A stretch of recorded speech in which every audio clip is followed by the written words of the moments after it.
पति को होकर 10 साल जी गई, लेकिन इज्जत गवाकर 1 मिनट भी नहीं जी सकती।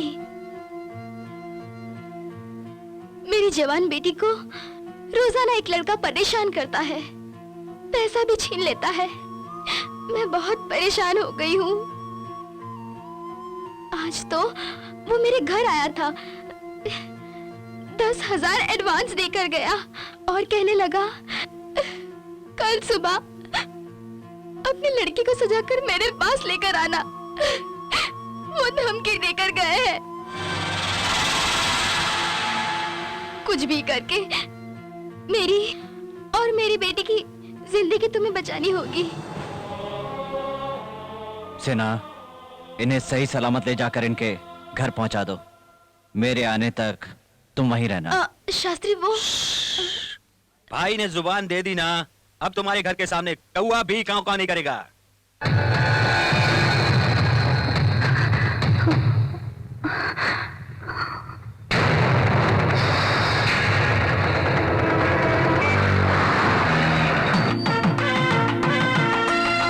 दुल्हन को ले आओ।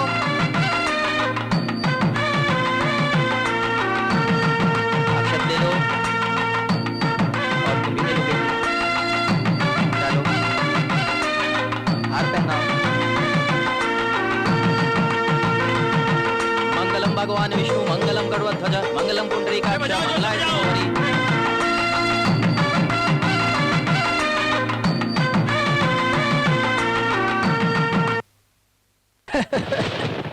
अरे, बॉम्बे से 4 लड़कियां आने वाली थी, वो आई क्या? आ गई भाई।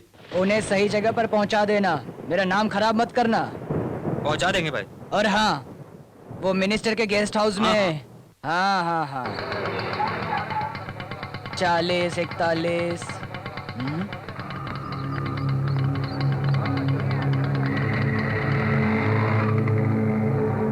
आओ आओ आओ। मैं इतने दिनों से कह रहा था तो तुम मजाक समझ के अपनी लड़की को नहीं लाई, मगर एडवांस देने के बाद टाइम पे बराबर तुम उसको अपने साथ लेकर आ गई। पैसा है ना, कुछ भी करवा सकता है। हाँ? हे, तुम दोनों यहाँ क्या करने आई हो? दिमाग खराब हो गया है क्या? शास्त्री। क्यों मामा, अपनी बेटी और बीवी को देखने के बाद शरीफ बनने की कोशिश कर रहे हैं क्या? हैं? सबकी माँ बेटियों की इज्जत उतनी ही कीमती है। हैं? तुम लोग जाओ माजी, मुझे थोड़ा काम है, खत्म करके आता हूँ।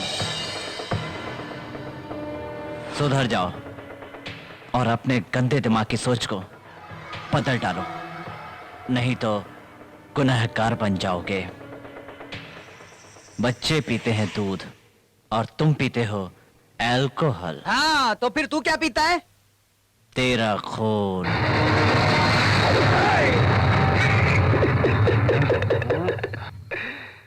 ए मामा, जहां कहीं भी गलत होता है वहां शास्त्री होता है, और ये शास्त्री कभी नहीं चूकता।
मैं हूँ राम शास्त्री का दोस्त। एक्सीडेंट में राम शास्त्री मारा गया। पूरी तरह कुचली गई बॉडी को पुलिस वालों ने अंतिम संस्कार करके मुझे दे दिया।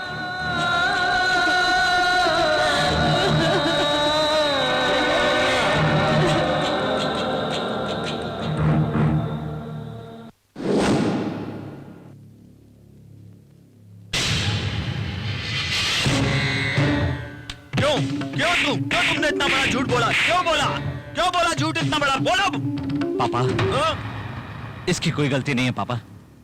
मैंने ही झूठ बोलकर राख भिजवाई थी। अरे पहली बार जब तूने मुझे पापा कहा था तो खुशी से मेरा सीना फूल गया था। जब भूख लगती थी तो अपने हाथों से खिलाता था। मेरे मरने के बाद मेरी चिता को जलाने के लिए मेरा बेटा है। छी, जब तेरी मौत की खबर आई तो मुझे कितनी तकलीफ हुई ये तू नहीं जानता। लेकिन आज तू गुंडा बनकर जिंदा मेरे सामने खड़ा है, मुझे उससे ज्यादा तकलीफ हुई।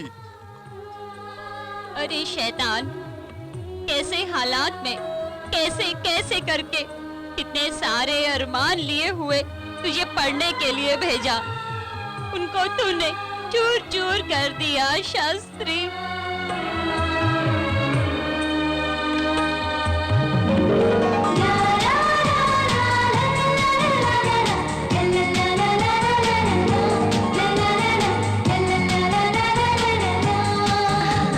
क्या बात है भैया, आज तो मुझे ऐसे क्यों देख रहे हो जैसे कभी देखा नहीं? कहीं शादी के बाद तो हमें भूल तो नहीं जाएगी, इसलिए देख रहा हूँ। मैं शादी के बाद पति के घर चली जाऊं तो मुझे भूलना नहीं बस।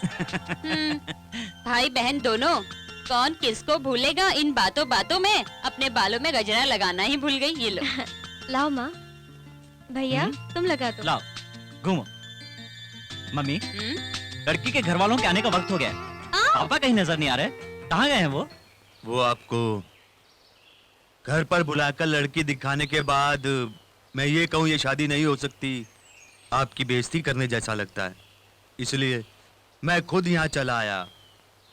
मेहरबानी करके आप लौट जाइए। क्या पापा, लड़के वालों के आने के टाइम आप कहाँ चले गए थे? वो मैं यहाँ आने से मना करने गया था। मना करने? ये क्या, अच्छे रिश्ते को आपने ठुकरा दिया? क्या हुआ है आपको? पापा, वक्त रहते बहन की शादी हो जाए इससे अच्छी और क्या बात है, लेकिन आपने लड़के वालों को मना क्यों कर दिया? मैंने जो किया उसमें मेरा एक मकसद है, ये देखो।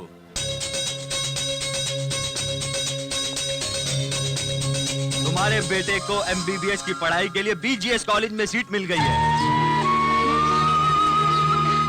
मैंने भी बहुत सोचा, बेटी की शादी या फिर बेटे को डॉक्टर बनाना जरूरी है। बेटा डॉक्टर बनेगा यही सही रहेगा।